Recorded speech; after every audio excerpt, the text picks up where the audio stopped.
Vou fazer uma breve apresentação do Eduardo Lima, né? Ele é doutor em ética e epistemologia e ele coordena o grupo de estudos Hermínio Correia de Miranda, grupo de estudos espíritas no YouTube, e é membro do coletivo Girassóis.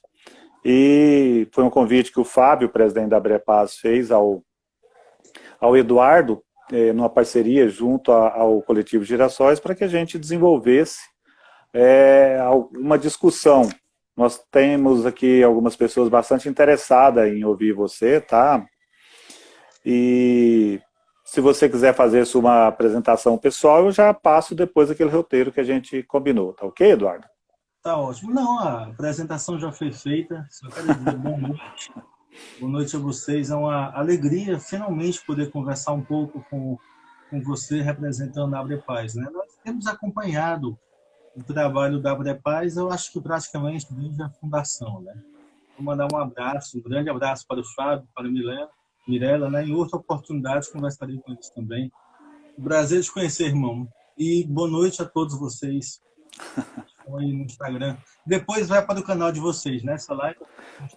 A gente vai salvar ele aqui, aí tem aquele prazo que o Instagram pede para a gente poder salvar no YouTube, Facebook e outros canais. Bom, Eduardo, a gente tem uma preocupação muito grande, nós espíritas, com o momento atual, que não só o Brasil, mas falando aqui no Brasil, que é a nossa casa, do momento político que o mundo atravessa, né? E a gente sempre questiona, né? O que nós espíritas podemos fazer, o que nós estamos fazendo e qual o protagonismo que a gente está procurando nesse momento de turbulento que o Brasil e o mundo todo passa. Então, eu queria que você falasse para a gente, já que tem 8 pessoas, e ao final vamos ter mais pessoas aqui ansiosas por ouvir, nesse momento, qual que é o papel social do espírita, né? O que a sociedade pode esperar de nós, espíritas? Nós temos quantas horas para responder essa pergunta? Menos de 1 hora, até às 19. Idade. Difícil. O papel social espírita é o papel do cristão. Qual é o papel do cristão? Espera-se que o espírita ele compreenda quais são os princípios de Jesus e os coloque em prática durante a sua vida cotidiana, durante a sua vida em sociedade. Olha, Dário, existe infelizmente, né, esse atual governo, você foi direto ao ponto, né? Qual é o papel do espírita de frente desse atual governo? Esse atual governo, ele apresenta um panorama de ideias que vão de encontro àquilo que um espírita deveria entender ser a sua atuação social. Então, qual era o papel do Cristo na época dele? Era um papel de acolhimento, era um papel de paz, ele atuava de uma forma fraterna, era uma fraternidade que não tinha fronteiras, era uma fraternidade universal. E ele fazia isso dentro de uma perspectiva judaica nacionalista, dentro de uma perspectiva judaica que abraçava uma lei extremamente rigorosa, uma lei que tinha pena de morte, uma lei que era detalhista, e ele fazia isso de frente de grupos religiosos que deturpavam completamente a noção de caridade, de amor, de religiosidade. Então, o Cristo ele veio trazer a mensagem atemporal, universal, de amor, de perdão, de pacifismo, de caridade, de fraternidade. E nós, espíritas, nós gostamos de falar, sabe, Dário, que nós somos o cristianismo redivivo. Então, imagina um espírita que fala, que abraça uma fé, uma religião, uma fé raciocinada, que se diz o cristianismo redivivo e se alinha, se coaduna com princípios que são completamente diferentes desses princípios do Cristo. Isso me espanta, isso me desconcerta, né? Eu creio que a atuação social do espírita, em síntese, é a mesma atuação do Cristo na época dele, que continua, a meu ver, extremamente atual. Certo. Será que a grande maioria dos espíritas, independente até da ideologia política que ele carrega, e muitos carregam mesmo, será que ele sabe disso, Eduardo? Será que ele apregou nas suas andanças, nos locais que você participa? O que você tem observado do comportamento do espírita em relação ao papel social dele? Eu tenho observado que existe uma série de mal-entendidos, né, que nós vamos conversar ao longo desses 40 minutos que nos restam, 45 minutos. Cidade, olha, antes de mais nada, uma questão de trazer o bom senso à tona, né? Eu não falo, não posso falar, nem ninguém fala em nome do movimento espírita, né? Todos nós reencarnamos aqui com a missão pessoal, com a missão social, né? Então, feita esta observação fundamental, né, que no espiritismo todos nós somos aprendizes, né? Eu, o nobre amigo, né? Todos nós somos irmãos. Eu vejo com muita tristeza que aquela estatística do ano retrasado, né, que metade, não importa se é 45%, se é 50%, se é 55%, metade do movimento espírita abraça um governo que tem ideias absolutamente anticristãs. Um governo que declara abertamente perspectivas políticas anti-iluministas, anti-civilizatórias. Então, o espírita, ele, antes de mais nada, ele deve ter preocupações éticas, penso eu. Se um determinado político defende a pena de morte, se um determinado político defende a tortura, se um determinado político defende a homofobia, não importa se ele é do partido A, B ou C. Esse político ele deveria ser absolutamente rejeitado pelo movimento espírita. E eu vejo isso com muito espanto, com muita tristeza. Então, onde é que, com todas as reservas, onde é que o movimento espírita errou? Onde é que nós erramos? Então, pergunta ao teu público. Nós vamos para um centro espírita semanalmente assistir uma palestra sobre amor, assistir uma palestra sobre perdão. De repente, nós vamos apoiar um projeto político que defende a morte. Nós vamos cotidianamente, às vezes, ao centro espírita, 3 vezes por semana, e lá nós assistimos uma palestra sobre a fraternidade. E nós podemos, diante dessa situação, apoiar um projeto político ou um político que fala em tortura. Então, isso para mim é uma contradição gigantesca. Isso não se alinha, não se coaduna com os princípios da moral cristã. E Kardec falou que são os princípios que nos determinam, que nos unem. E aí tem amar aos outros. Então, vejo com espanto, vejo com tristeza e com humildade, começando por mim mesmo, né? Onde é que nós podemos acender alguma luz, né, para a gente possa se comunicar de alguma forma e tentar transformar essa situação. Muito interessante o que você estava falando aí sobre ética, sobre esse pensamento do espírita fazer, sei lá, agir de forma diferente, que é falado no Evangelho de Cristo, né? Me lembro do professor Clóvis de Barros, eu gosto muito dele, eu sigo ele nos canais, e é uma palestra sobre ética que ele fala, que uma moça foi participar, namorando com um colega dela, estudante na faculdade.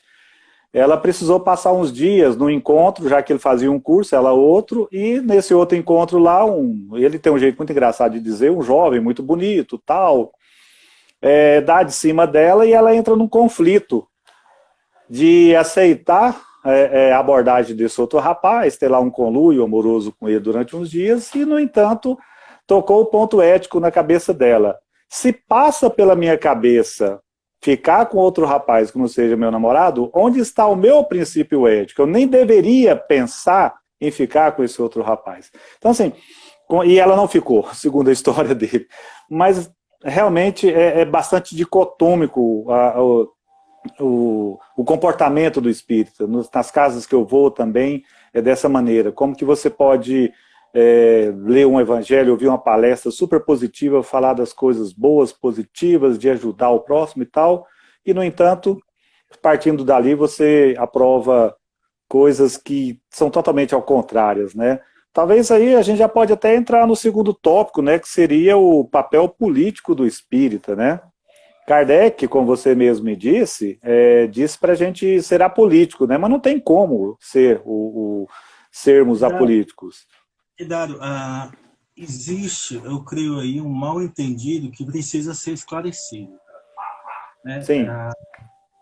Por qualquer perspectiva que nós abordemos essa questão do que Kardec disse, os nossos irmãos espíritas que falam que o espírita não deve entrar na política ou atuar na política, qualquer perspectiva, eles estão absolutamente, a meu ver, enganados. Vamos refletir, eu vou colocar alguns pontos de vista, tentar rapidamente aqui. Em 1857, Adélio, quando o Livro dos Espíritos foi lançado, eu posso te assegurar que não havia nenhuma questão política mais premente e mais importante do que o problema da escravidão. Em 1857. Exato. Imagine que, vamos lembrar o público que no Brasil, por exemplo, a escravidão, eu adoro esses coraçõezinhos que estão subindo aqui, boa noite a todos. Eu também. Imagine que você chega, vamos lembrar o público, ao público da Abre Paz, que no Brasil a escravidão só foi finalizada em 1888. 1888.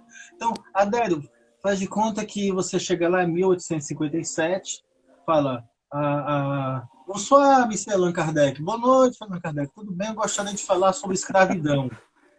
Qual vai ser a resposta dele? A resposta dele vai ser o seguinte: Adélio, não podemos falar sobre escravidão porque é um tema político.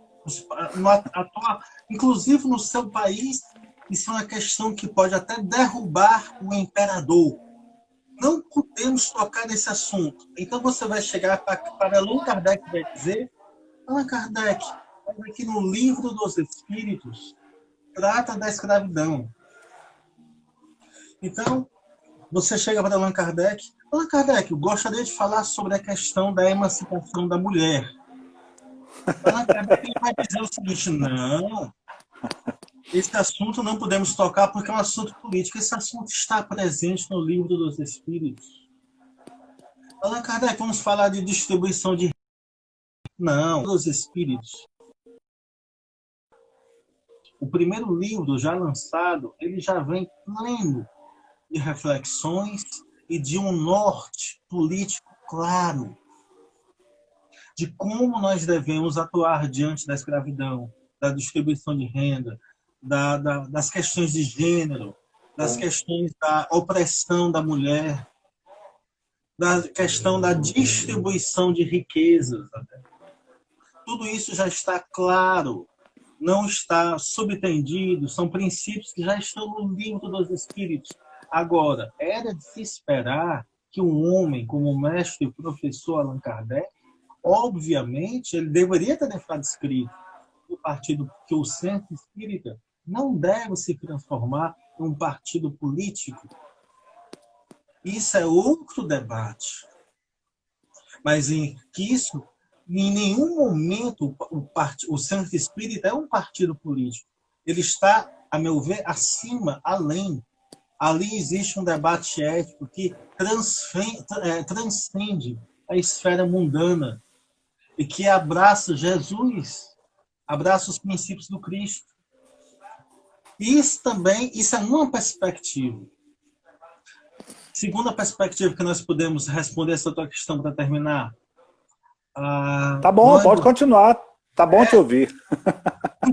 Eu já ia perguntar se estou falando demais. Não. Imagina. Você é o convidado hoje, Eduardo. Fique à vontade. Então, obrigado. Eu vou tentar colocar outro ponto de vista.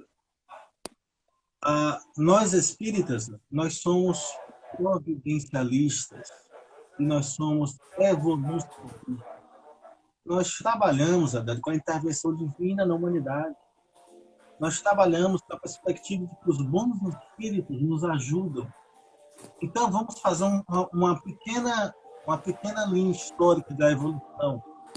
Jean-Jacques Rousseau encarna dentro de um plano político de queda do antigo regime. Antigo regime esse que separava homens, nobres de sangue azul e plebeus.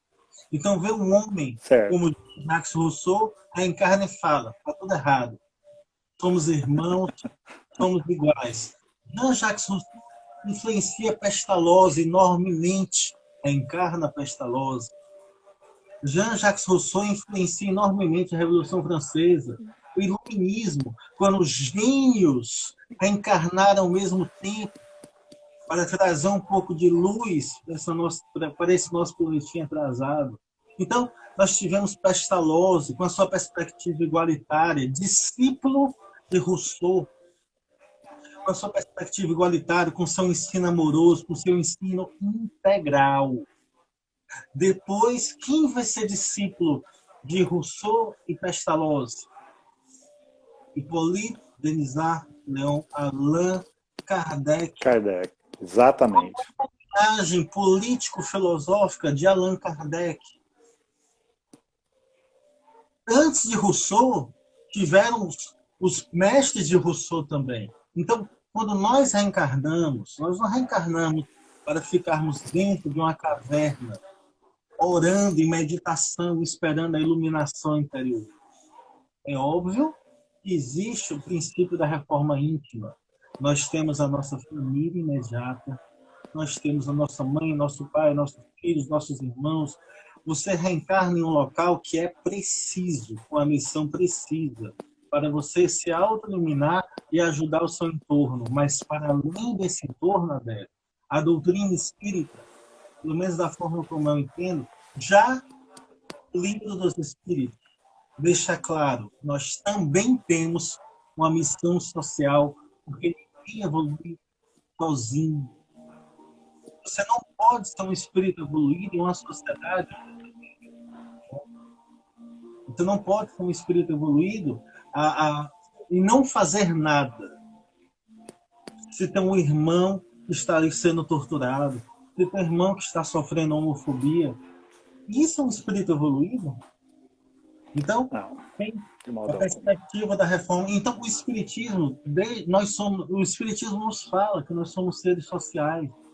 E aí basta estudarmos autores como Allan Kardec, basta estudarmos autores como Herculano Pires, autores como Hermínio Corrêa de Miranda, que nós encontramos na sociedade o desenrolar da humanidade e a evolução das leis, a evolução da humanidade clara, não só na tecnologia, mas um retorno ao cristianismo, aí nós voltamos aos princípios. Então, para terminar, nós espíritos, nós estamos socialmente trabalhando em favor da evolução da sociedade, nós estamos lutando contra essa evolução. Nós estamos dentro de um princípio cristão ou nós estamos nos deixando de lado esses princípios que Kardec falou serem universais e atemporais? Eu estava aqui dando uma olhadinha em alguns comentários, mas é a primeira vez que eu estou comandando uma live, eu estou até com medo de mexer, então me perdoa quem vai fazer alguma pergunta para depois a gente ver. Mas você acabou entrando, brilhantemente por sinal, no outro tópico nosso, o papel da reencarnação.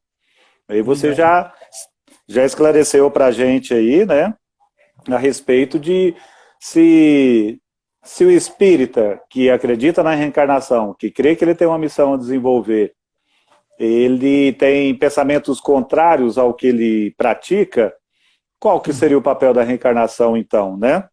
Aí vem aquela outra questão que a gente discutiu. E os princípios da doutrina espírita? Quais são esses princípios, Eduardo? Eles estão sendo aplicados atualmente?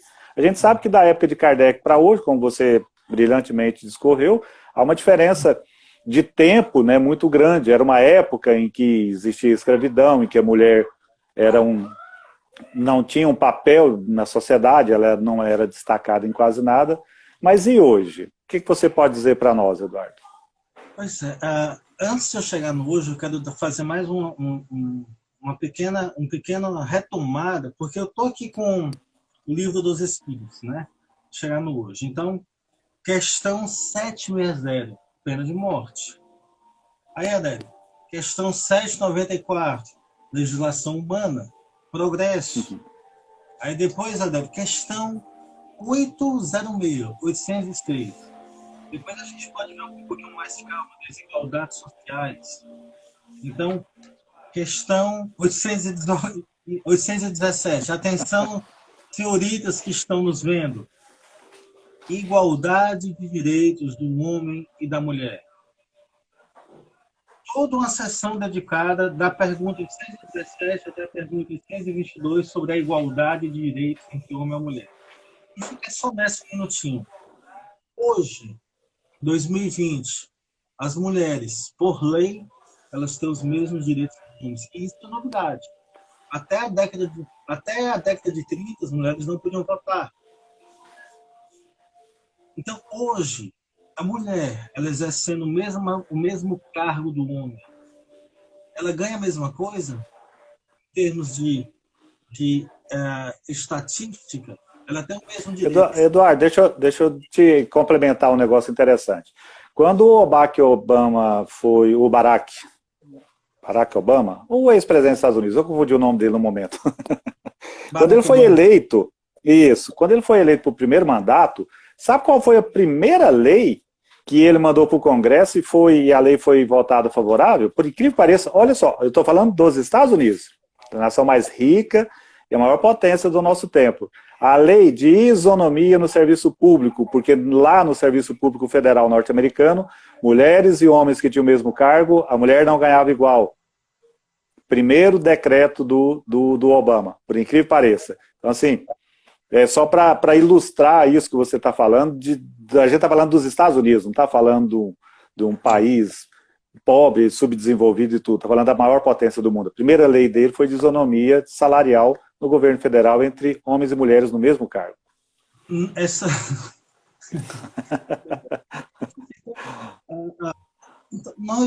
Então, a tua questão contemporaneamente. Então, já estamos com quanto tempo, Adélio? Já podemos chegar na contemporaneidade de Allan Kardec.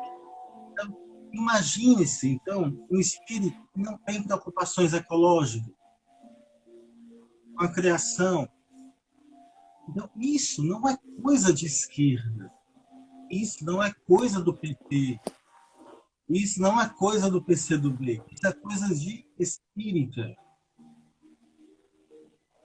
Não, o público não é dado, mas você está defendendo um político. Eu quero enfatizar isso, porque isso é muito importante. Porque é importante estabelecer um diálogo, tentar estabelecer um diálogo com aqueles que não nos compreendem. Não estou defendendo. Eu falei isso no começo, eu vou repetir, se me permite. Não estamos defendendo partidos A, B ou C. Nós estamos defendendo aquilo que nós acreditamos ser princípios. Daqui a 100 anos, o espírita deverá ainda estar defendendo a paz, a fraternidade, o amor, a igualdade entre homem e mulher. Poxa, eu sou espírita, eu sou a favor da... Não, mas Allan Kardec escreveu no século XIX. Repito, as questões estão presentes já desde o começo. Todas elas. Distribuição de renda. A desigualdade social. É uma lei natural? Resposta: não. Não. É do homem e não de Deus. Exato. E aí, feita essa ressalva, enfatizando novamente que nós não estamos defendendo partido político nenhum, as pessoas podem agora ter uma visão conservadora do Livro dos Espíritos ou da doutrina espírita. Saímos do centro espírita, e tem um irmão ali passando fome. Aí vem aquele mais sábio, mais estudioso que fala: não, mas ele está, né, resgatando os seus erros do passado. É fácil, né? Se livrar de um problema de ajudar o outro, né? Aí no centro espírita vê aquele irmão que foi assassinado. Não, ali foi um resgate, porque na vida passada ele matou milhares de pessoas. Nossa, como é fácil, né? Vamos dormir bem, tranquilamente, porque a doutrina espírita nos explica, nos dá chaves de compreensão que antes a humanidade não tinha. Sim, Adélio, a doutrina espírita nos proporciona a novos entendimentos da humanidade que nós não tínhamos. Encarnação, lei do retorno, comunicação com os espíritos. Só que nenhum destes princípios nos aponta, nos indica que nós devemos, por entender, não agir. O amor é que ele cobre, ele para, ele cobre a multidão de pecado. Não é eu me mato, você me mata, você passa fome, na próxima encarnação eu passo fome, eu derrubei uma casa, na próxima encarnação tem teto. Não é isso. A doutrina espírita nos auxilia, nos ensina, a doutrina espírita nos auxilia a entender que nós temos um papel, pelo menos é assim que eu vejo, um papel de atuação. E aí, eu acredito que foi o próprio Fábio que falou uma frase muito feliz, né, velho?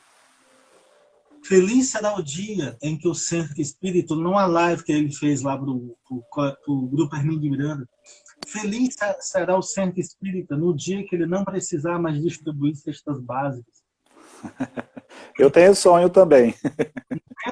Não temos esse sonho. Então, feliz.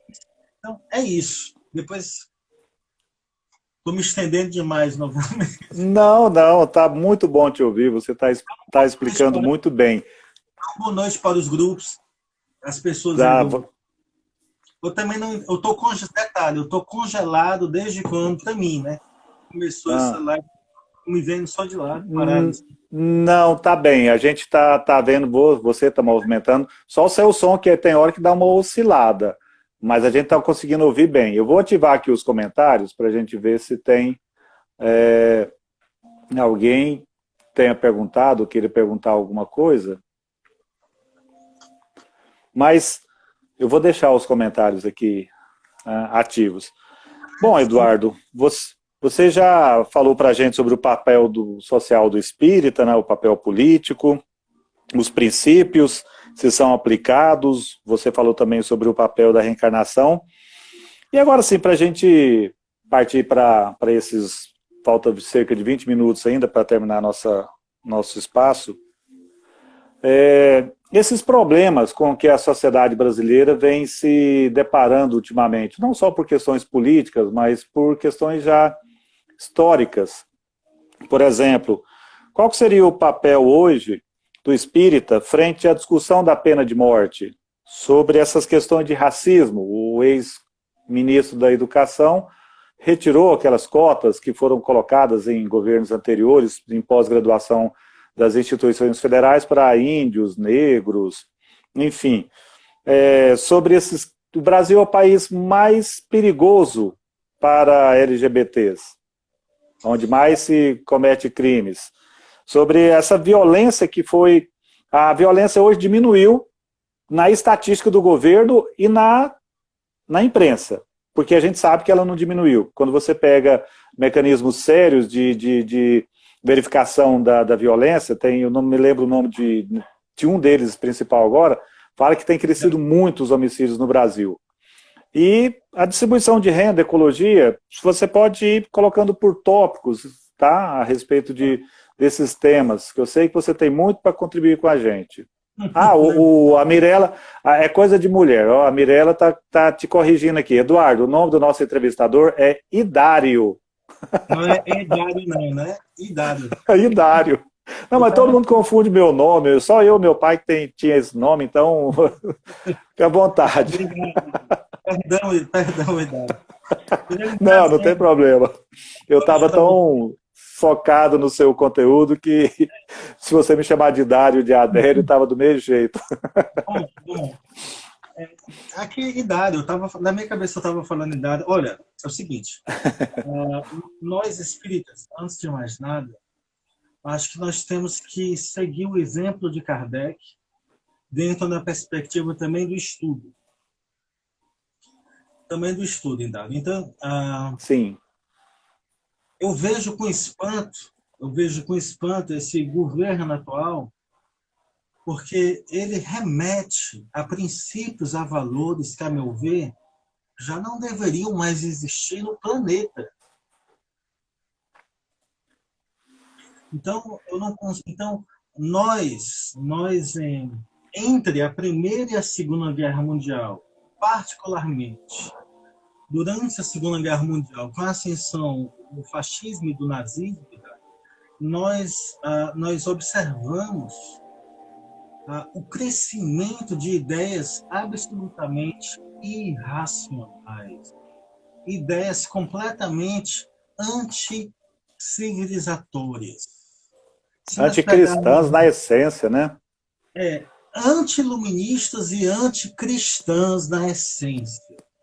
Então, é porque não é tão fácil de achar, mas também, se nós lermos bons autores como Eric Hobsbawm, não precisa de Kardec, para apenas falar a conexão entre Sócrates e Jesus.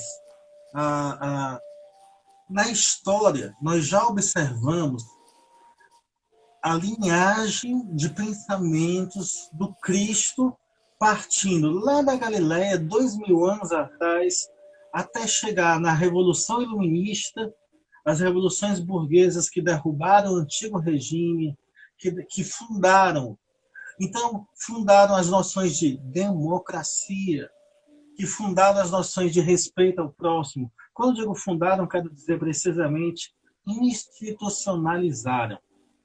Então, há 300 anos atrás, seguindo os princípios do Cristo, um autor, por exemplo, como Eric Hobsbawm não é espírita, é um historiador, ele vai dizer que a humanidade decidiu que a democracia é uma coisa boa.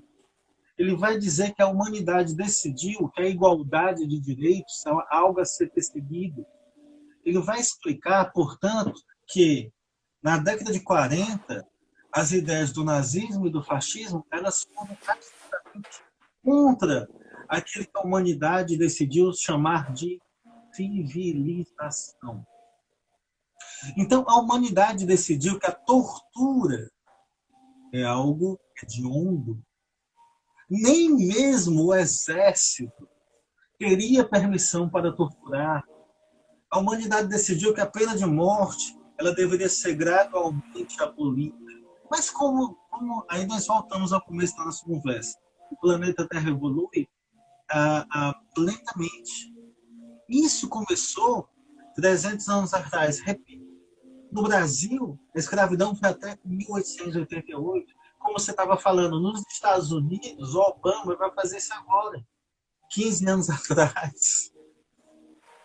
15 anos atrás. Então, nós chegamos em 2020, em que o governo defende abertamente, princípios antidemocráticos, anticivilizatórios, princípios que vão de encontro a uma defesa da ecologia, a uma defesa da criação divina. Então, matar bandido bom é bandido morto. Então, irracionalismo. As pessoas enlouquecidas no meio da rua procurando bandidos imaginários, procurando comunistas imaginários, as pessoas vendo comunistas debaixo da cama, chamando o policial. Ele deve sair de casa para cumprir o seu dever e voltar para a sua família. Isso é o que a sociedade espera, que a gente espera, né? Ele deve voltar para a sua família sem traumas, viver a sua família com seus filhos, com sua esposa normal, tranquilo. Um policial não deve sair de casa para matar ninguém, para atirar na cabecinha de ninguém. Então, assim, essa sociedade que passou, uma parte da sociedade brasileira, passou a defender a ditadura, tortura, pena de morte, exclusão social. E aí eu estou tentando chegar, vindo de novo, lá do iluminismo, chegar na nossa contemporaneidade. Essa sociedade, ela me espanta, ela me deixa triste. Por quê? Porque é algo que nós já devíamos, e nós tínhamos, de certa forma, superado. Há pouco tempo atrás, nós estávamos debatendo seriamente trabalhar menos e ganhar a mesma coisa para termos mais tempo para nós mesmos. Há pouco tempo atrás, nós estávamos seriamente considerando as pautas ecológicas, as pautas pacifistas, que são tão caras à Abre Paz. Há pouco tempo atrás, nós estávamos debatendo e confirmando que os direitos dos trabalhadores foram uma conquista que foram a suor e sangue. Então, tudo isso remete aos princípios daquilo que nós chamamos de mundo civilizado. Então, o espírita, se ele fizer como Kardec fez, observar, dar uma estudada no desenrolar histórico, no acompanhamento das legislações humanas, observar a evolução. Não, mas a sociedade, a academia, não trabalha mais com o conceito de evolução. A doutrina espírita não tem compromisso com teoria social, um planetinha atrasado. Então, se nós observarmos a evolução da humanidade, como é que hoje nós vamos ser contra ideias políticas públicas que ajudam a evolução do planeta? Mas aí, quer que as pessoas... Eduardo, deixa eu fazer... Eu vou te interromper o seu pensamento, porque eu estou com as perguntas, com as questões aqui que eu não posso deixar passar, que é coisa que eu e você convivemos nos nossos centros, tá? Por exemplo, tem vários centros espíritas que eles formam os grupos de WhatsApp, aí quando alguém coloca alguma coisa política a ser discutida, ele é tirado de letra. Daquilo assim, não se discute política nesse grupo.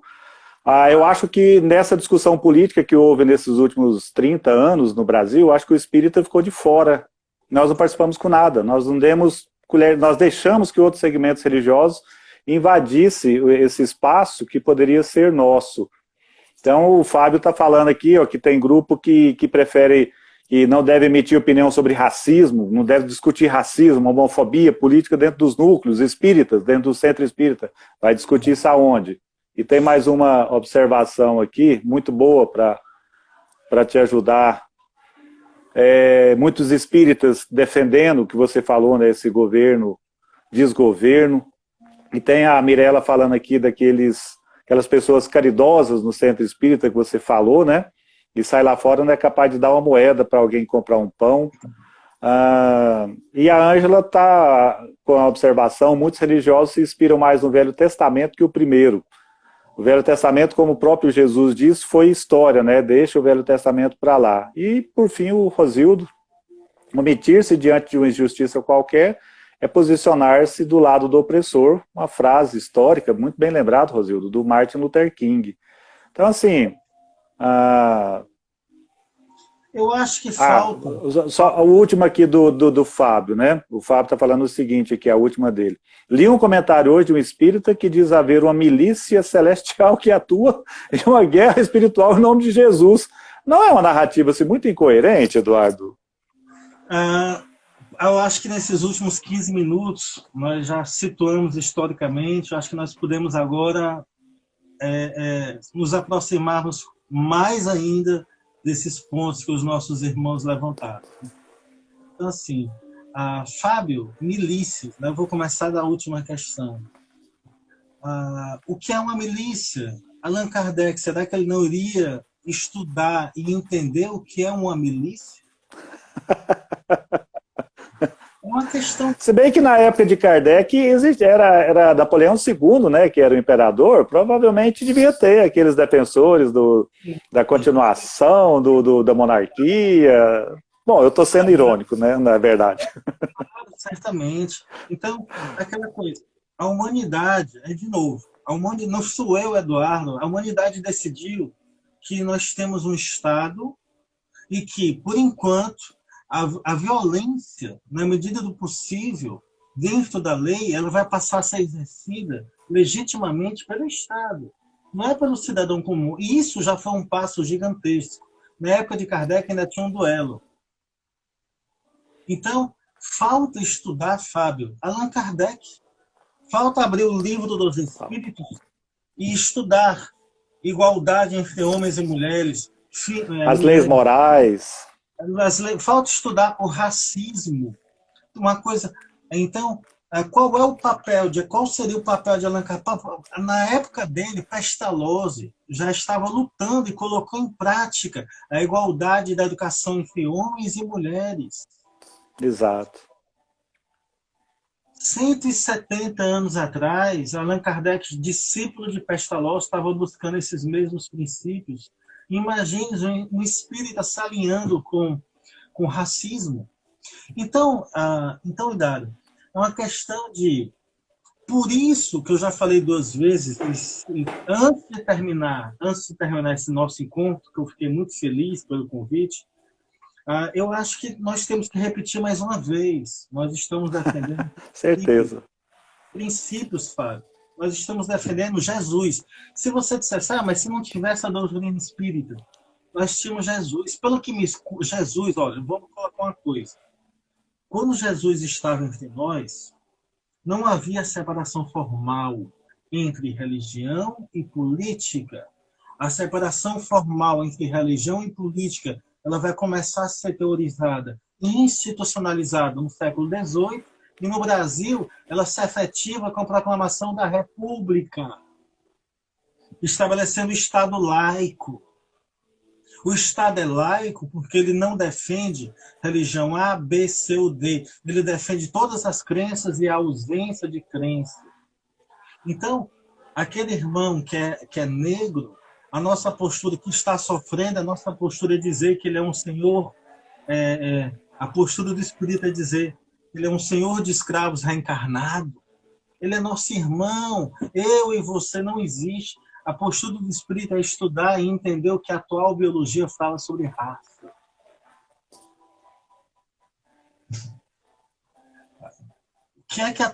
Então, Kardec nos deixou o exemplo de estudo, de compreensão. Você imagina o espírita divulgando fake news? Você imagina Allan Kardec divulgando fake news? Allan Kardec checava e rechecava a informação. Allan Kardec ele usava daquilo que tinha de melhor em tradução, porque ele já tinha consciência de problemas hermenêuticos. Então, Kardec já tinha uma consciência epistemológica. Então, nós chegamos em 2020 defendendo o quê? A violência. Como solução de problemas da violência, usar a violência. A violência, olho por olho, dente por dente. Isso é lei mosaica, né? Aí a gente volta a Cristo, né? A gente volta a Cristo. Então, eu não quero ter a pretensão aqui, e nem vou fazer, porque eu também não estou entre aqueles que falam, não, o movimento espírita está todo errado. Não, quem sou eu? Eu tenho um centrozinho aqui em Fortaleza, faço aqui as minhas partes, eu sou uma pessoa que tem mil problemas, sou um irmão como qualquer outro. A minha linha de pensamento não é essa, a minha crítica não é essa. Eu acho que o movimento espírita tem imensas qualidades. Eu acho que a gente precisa resgatar o papel cultural do movimento espírita, o papel social do movimento espírita, porque aí tentando chegar naquele que o Fábio falou, a Igreja Católica cometeu esse erro quando lá atrás deixou de lado a teologia da libertação. Isso. A Igreja Católica, hoje em dia, poderia ter milhares de padres no mundo todo atuando. Jesus não foi um homem que viveu, que morreu, né? Que morreu de febre amarela, esquecido numa sociedade obscura. Jesus foi crucificado pelo Estado que condenou as Pelo suas ideias. Estado. Pelos sacerdotes que literalmente jogaram ele na mão do algoz, né? Um tribunal religioso e político. Político e religioso. Nós não precisamos chegar para não vamos aqui encher o público da Abre Paz com teorias filosóficas e sociológicas para demonstrar que não existe a postura política. A gente pode citar aqui 10 autores e falar, olha, não, as ciências sociais já demonstrou que todo mundo é político, isso é inevitável. Vamos ficar só os princípios, sabe, Davi? Só os princípios já são luzes proficientes. Só o Cristo. Então, onde é que, com toda humildade, onde é que o movimento espírita pode repensar, pode refletir, padre? Pode refletir? Lá no Centro Espírita que atualmente, lá é interessante que lá a gente diz que não tem presidente. Eles dizem que sou eu o presidente lá, mas eu tenho feito muito trabalho de jardinagem, de limpeza, não estou para entregar o cargo lá. Mas...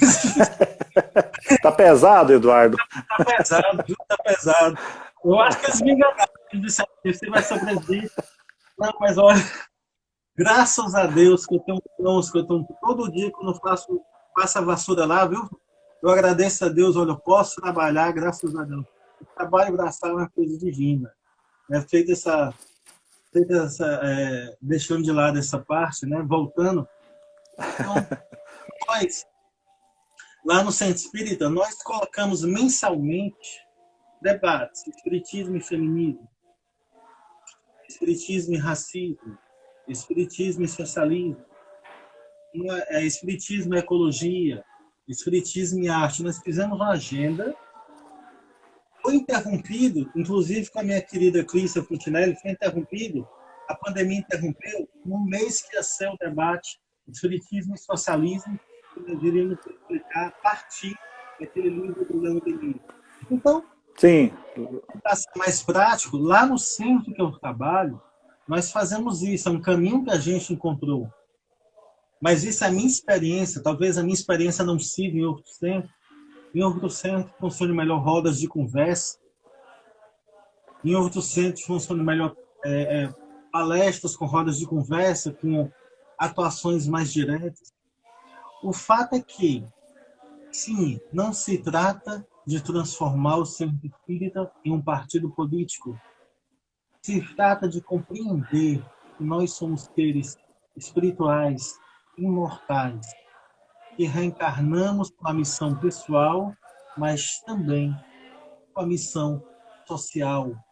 E que nós temos uma missão de nos tornarmos melhores, mas, portanto, também de melhorar o mundo. Esse é o papel que eu compreendo que a doutrina espírita traz. Então, em todos os âmbitos, frente a todos esses problemas. Então, nós chegamos em 2020, para terminar, um governo que fala abertamente em fechar congresso, fala abertamente em morte, em milícia, fala abertamente em tortura, um governo que vai contra a ciência, Hidário. Obscurantismo. Allan Kardec nos deixou a ciência. Eu sou espírita e eu vou contra a ciência. Agora, Eduardo, o Rosildo fez uma observação aqui, bastante interessante. Ele diz o seguinte: se havia alguma dúvida, hoje temos a certeza de que nós espíritas não somos melhores que nenhum outro movimento religioso, né? Fim da presunção. Eu concordo, assim. Olá, Clara Deise, do Morena Clara, boa noite. Eu concordo totalmente com ele. E com relação, por exemplo, muitos espíritas realmente se julgam um pouco melhor do que outras religiões em função da separação que a gente tem. Nós somos doutrina, religião, ciência. Mas uma coisa assim que o espírita, às vezes, quando ele evita de conversar sobre política, ele esquece o seguinte: O centro espírita numa periferia para funcionar, ele precisa da prefeitura, ele precisa da energia, ele precisa da água, precisa de alvará. E tudo isso passa pela política, porque o Estado, ele é político. E dentro de casa, a gente é político dentro de casa. Eu, quando tinha 15, 16 anos, que era menor de idade, não tinha dinheiro, precisava sair, eu precisava negociar com meus pais. Precisava que eles me dessem autorização e me dessem o dinheirinho. Mas aí vinha a questão da política da casa, você tem que chegar a tal horário. Acho que é uma confusão muito grande, porque existe a política partidária, no qual eu defendo o partido, igual você falou, só que ao contrário, eu defendo o partido A, B ou C. Existe a política de você ser engajado. Acho que é uma frase de Maquiavel que diz que quem não gosta de política é governado por quem gosta. Aí eu acrescento, e quem gosta, gosta demais. E acaba vivendo disso. Então, acho que atualmente, uma posição minha, até você já falou, mas eu vou até ressaltar, que eu senti assim na pele, dentro de participação de grupos onde tem espíritas, assim, que é comum colocar piada homofóbica sem tem um irmão gay no grupo. Colocar uma piadinha sobre cor de pele, sendo que às vezes uma pessoa do que frequenta o grupo, aliás, qual centro espírita não tem pessoas negras frequentando, trabalhando, trabalhadores ali? Então, assim, é uma incoerência porque as pessoas estão tão acostumadas, não é estrutural, é estruturado. Eu falo que certas questões sobre a escravidão, sobre racismo, sobre homofobia, sobre machismo, não é estrutural, é estruturado. Enquanto ele for estruturado, que é o pior passo, tem que passar com o segundo, que é o estrutural, para o terceiro a gente tirar ele. Mas enquanto ele estiver estruturado no Brasil, vai ser difícil sair disso. Então, a discussão, nós espíritas não somos melhores. Não somos piores, né? Mas não somos melhores do que os outros. A Mirella me lembrou ali... Sim, pode falar. Gabriela. A Mirella me lembrou que nós temos 1 minuto. Queria que você falasse do coletivo Girassóis para nós. Nós temos um desafio muito grande, a meu ver. Eu não falo em nome do coletivo Girassóis, ninguém fala, né? Eu posso falar, estou muito feliz em participar do coletivo Girassóis. É um grupo que me faz acreditar no movimento espírita. Como eu estou muito feliz em estar aqui na Abre Paz, que é um grupo que me faz acreditar no movimento espírita. Então, Eduardo, complementa. Tá. Bom, para terminar, eu quero dizer que na época das eleições, quando eu encontrei os meus irmãos, que hoje, né, nós compomos o coletivo Girassóis, para mim foi fundamental, Hidário, porque passei a acreditar novamente, né, com mais força ainda no movimento espírita e na sua capacidade de bem compreender Allan Kardec. E depois, através do coletivo Girassóis, eu conheci os irmãos Lauro e Paz, que vi com muita alegria um grupo espírita que se dedica à cultura de paz. Hoje estou lhe conhecendo. Então, a doutrina espírita, que ela nos lembre que no meio dessa pandemia, ela possa nos lembrar, que ela possa nos consolar que nessa tragédia, que não existe morte, que todos os pais, mães, avós, filhos que se foram, que nós possamos ter a certeza que eles estão vivos e que os laços de amor são eternos. E que também, no meio dessa tragédia, nós possamos nos lembrar que sim, nós temos um papel social, nós temos a nossa reforma íntima a fazer, mas também nós temos um papel social a cumprir. E que todos juntos possamos nos ajudar e realizar a nossa parte, pequenininha, humilde, sem vaidade, sem pretensão, mas que possamos realizar, sim, a nossa parte para tornar esse mundo melhor. Muito obrigado pelo convite. Estou à disposição. Foi um prazer te conhecer, tá bom? Manda um grande abraço. Fábio, Mirella, estamos à disposição para conversar mais. Um dia, vocês vierem a Fortaleza, nos procurem, por favor. Eu já estive 2 vezes em Fortaleza. A última vez foi em dezembro de 2018. Eu e minha esposa fomos fazer uma palestra no evento, acho que lá no Yacht Clube de Fortaleza, e a gente aproveitou e ficou uns dias. Maravilhosa cidade, gosto muito de Fortaleza. Agora que tem tantos amigos de tantos coletivos espíritas lá, eu vi falando para minha esposa que vocês aí do Ceará são espíritas muito ativos. Impressionante como vocês trabalham muito e o campo de trabalho de vocês aí é vasto e vocês fazem um grande trabalho que eu tenho acompanhado vocês e vai ser, um dia a gente passar toda essa situação, a gente organiza um grande encontro de espíritas progressistas, de espíritas, né, sem rótulos em geral, seguidores do Cristo, né, decodificados por Kardec, e a gente faz uma grande festa. Eduardo, para nossos ouvidos, para nossas almas, foi um alento muito grande te ouvir, te ver. Para mim, pessoalmente, foi muito bom te conhecer. Acho que o Fábio fez a coisa certa. E tenho certeza que a gente vai ter outros encontros em que a gente vai unir nossas experiências e levar a palavra do Espiritismo, Rede Vivo, a todos, independente de onde eles estejam, nós vamos levar a nossa mensagem e esperamos que essa mensagem seja recebida e transformada em ação, igual fala no Evangelho. Muito obrigado pelo seu convite, pela sua bondade de participar com a gente. Eu que agradeço. Tem um amigo meu para terminar, que ele fala, Eduardo, você nunca fala do seu canal, porque falo do seu trabalho. Lá no meu canal, eu não tenho o meu trabalho. Lá no meu canal, o meu trabalho é divulgar o trabalho dos outros.